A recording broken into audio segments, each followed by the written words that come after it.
Hi, this is LeRu. Welcome to LeRu Podcast. I'm here with Mike Hall, LeRu's music executive director, who's going to narrate with me. In this podcast, I will share with you my untold story about my successful transitions in life. Lenore, you have mentioned you wake up with conviction. You have also mentioned what you have learned about the advice of Warren Buffett in how to live your life. What have you learned from listening to his advice? His number one advice to everyone: if we reach the golden age level, feeling love is the best anyone could ever experience, which I totally agree. How do you feel about his advice? His message actually touched the core of my heart. In what way? I can relate to every word that he says about the importance of having a deeper understanding about sharing the love with each other, either your spouse, children, business partner, and friends. For me, love can also be shared spiritually. Love your neighbor as you love yourself.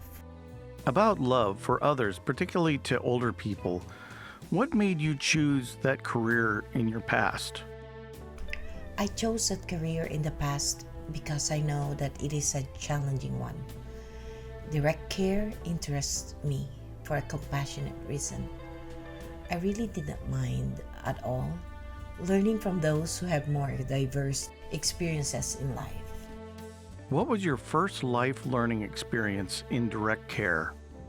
My first experience in direct care was in mid-1980s when I wanted to learn about geriatric care.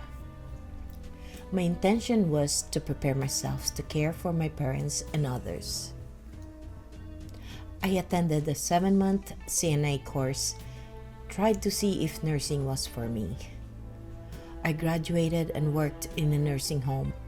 Working in a nursing home facility was a very challenging experience that not everyone could handle the stress level, but somehow I felt fulfilled every end of the day. For 6 years, as my 3 children were growing up, I was assigned to 8 residents. My first hands-on experience was heartbreaking. I witnessed a resident waiting to leave this earth at any moment, when I wish I could have done something to add more to her life. She became an eye-opener for me. That was when I realized that life is very short. The best thing I could do with her was to talk to her to lighten up her last moment. I'm glad I was able to make a difference. And I'm glad I found time to listen to their fascinating and inspiring life stories. You mentioned that in 2010 you went into culinary and at the same time worked with a private client. Yes, Mike, in 2010, I thought of diversifying. I studied culinary arts to honor my father, who was a baker. What happened during that year?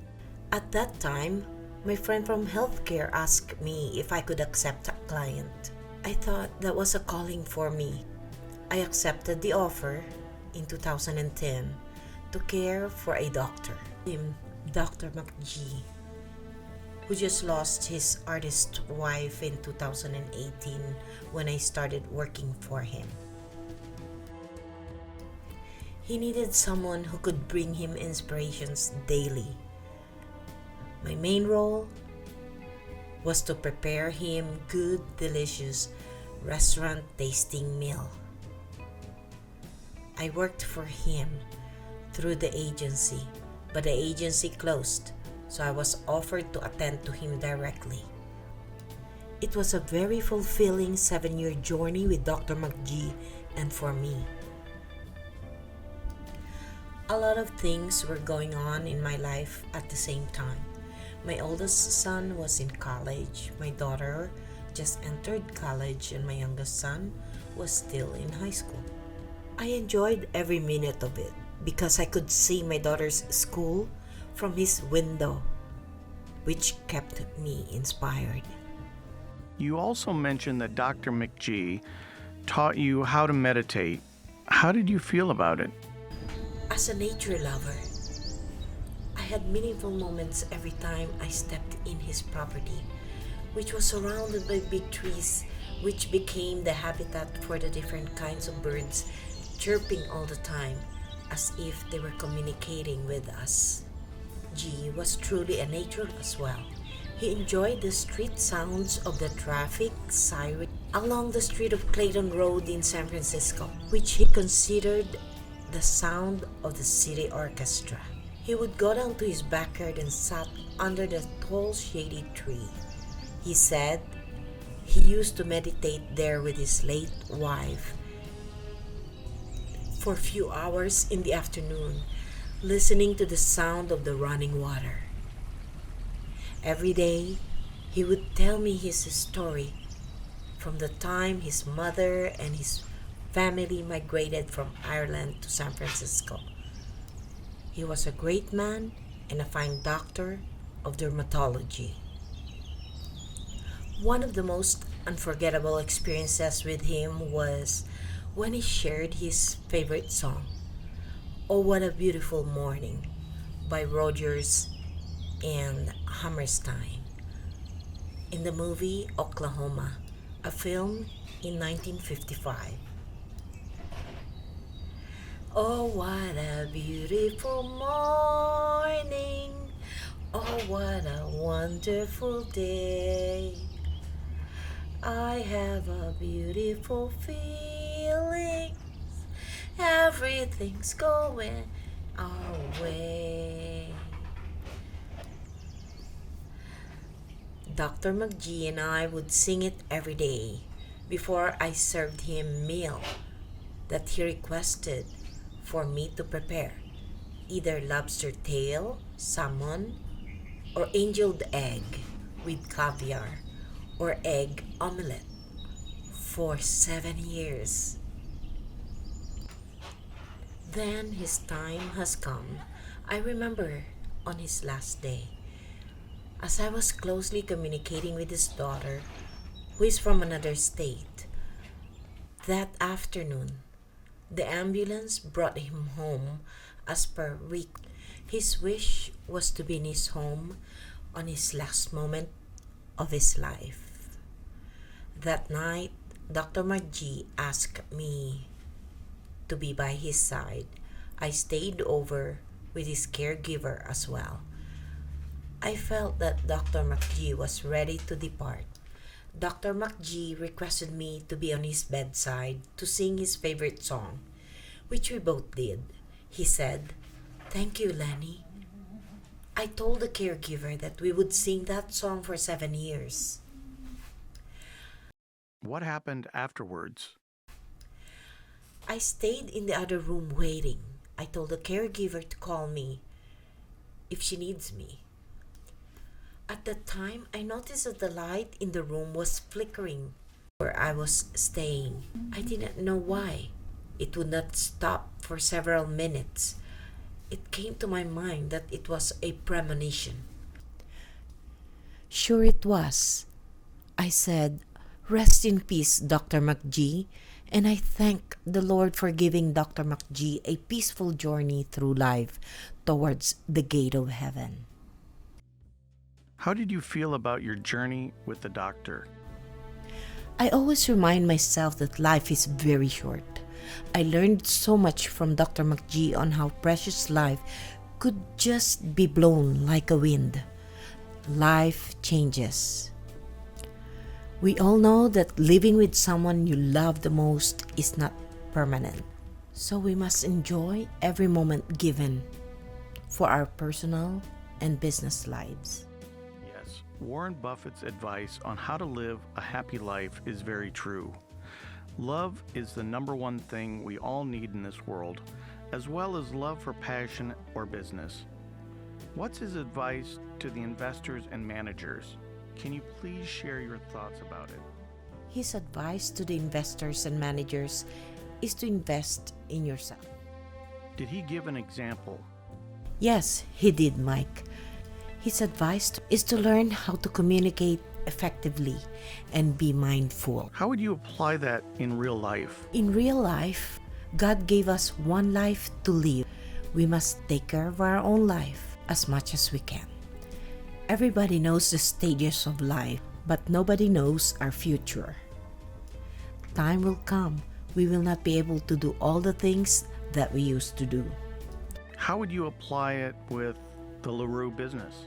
Yes, Mike, LeRu has gone through stages before reaching this point where I can manage my own production because I have invested in myself, just like what Warren Buffett has mentioned about investing in yourself.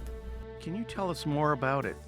You said you went through stages from idea, formulation, concentration, momentum, stability, soar, and decline. Can you elaborate or explain the process of each stage that you go through? For me, life and business have bell curves. It has a beginning and a decline at the end. Yes, Mike, this is my personal outlook on the stages of any business. Any business starts with, then followed by the next steps. Number 1, a business starts with an idea or a dream. Number 2, visualization is when you foresee and or envision your business. Number 3, formulation is when you start working on building blocks with baby steps. Number 4, concentration is when the business is up running, working as a team.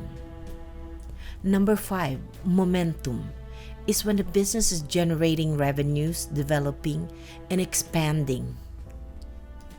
Number 6, stability is when the business growth is steady. Number 7, soar. Number 8, decline is when the business stops to grow. Can you share your thoughts about what you just mentioned? Sure, Mike. My idea started in 2014. The same year the formulation was executed when I took formal lesson. The concentration kicked in 2018 when we moved to Las Vegas. What a perfect timing for LeRu to have been discovered by you in June 2020. The momentum happened on April 4, 2021 with the first 4 music score project compositions: The Invincible, The Hallelujah, The Marina, and The Golden Tree of Life. I was completely satisfied with your excellent compositions, which became my motivating factors to develop more ideas henceforth. I always wanted a cinematic, epic, sci-fi kind of music. It so happened that you were the first musician that I met, and you have everything that I needed. I will forever be grateful to you on everything that you do for LeRu since the beginning to present. I wake up with conviction. I'm glad the first music track worked well with your project. As creative partners, we will continue to work with full force. Lenore, I am thanking you for licensing my music scores. My purpose is to support LeRu because I know that you have a very good intention on helping others. Establishing a strong business relationship as creative partners with trust is not easy, and it does not happen overnight. We met in June of 2020, but it actually took you 8 months to inquire for the first time. I am glad that you liked the very first music track, which led us to work on LeRu's first official project. After a couple of months, which then became the gateway for more projects month after month until this present moment. What matters most to me is that I can continue to inspire LeRu and others as a musician and artist. Again, thank you for considering my paintings to be used for LeRu's future film projects. LeRu has been a part of my success story, which brings me peace and happiness within. I hope that LeRu and our creative partnership will continue to grow exponentially throughout my journey as an artist. Lenore, thank you and God bless.